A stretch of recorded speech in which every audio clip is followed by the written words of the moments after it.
Cricket ప్రేమికులారా, India versus Sri Lanka టూర్లో టీ20 సిరీస్ని 3-0తో క్లీన్ స్వీప్ చేసిన తర్వాత రేపటి నుండి ఇండియా ఓడిఐ సిరీస్ ఆడనుంది. టీ20 వరల్డ్ కప్ గెలిచి టీ20ల నుండి రిటైర్మెంట్ ఇచ్చిన తర్వాత మొదటిసారి కోహ్లీ, రోహిత్ ఆడనున్న ఫస్ట్ మ్యాచ్ కావడంతో ఫ్యాన్స్ ఈ మ్యాచ్ కోసం చాలా ఆసక్తిగా వేచి చూస్తున్నారు. ఇప్పటికే సీనియర్ ప్లేయర్స్ అందరూ శ్రీలంక చేరుకుని ప్రాక్టీస్ మొదలుపెట్టారు. Coach Gambhir, captain Rohit, selector Agharkar match ప్రణాళికలు డిస్కస్ చేస్తున్నట్టున్నారు. ఐపీఎల్లో వివాదాలకు ఫుల్ స్టాప్ పెడుతూ మాకు ఇండియా కంటే ఏది ఎక్కువ కాదు అని నిరూపిస్తూ కోహ్లీ, గంభీర్ చాలా ఆనందంగా మాట్లాడుకోవడం అందరినీ ఖుషి చేసే విషయం.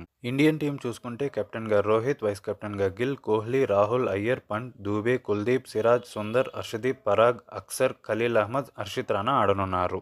శ్రీలంక టీం చూసుకుంటే అసలంక, అవిష్క ఫెర్నాండో, కుశల్ మెండిస్, సదీర్ సమరవిక్రమ, కమిండు మెండిస్, జనిత్ లియానగే, నిషాన్ మధుష్క, హసరంగ, వెల్లాలగే, చమిక కరుణరత్నే, తీక్షణ, అఖిల ధనంజయ, అసిత ఫెర్నాండో, మహమ్మద్ సిరాజ్, యషాన్ మలింగ ఆడనున్నారు.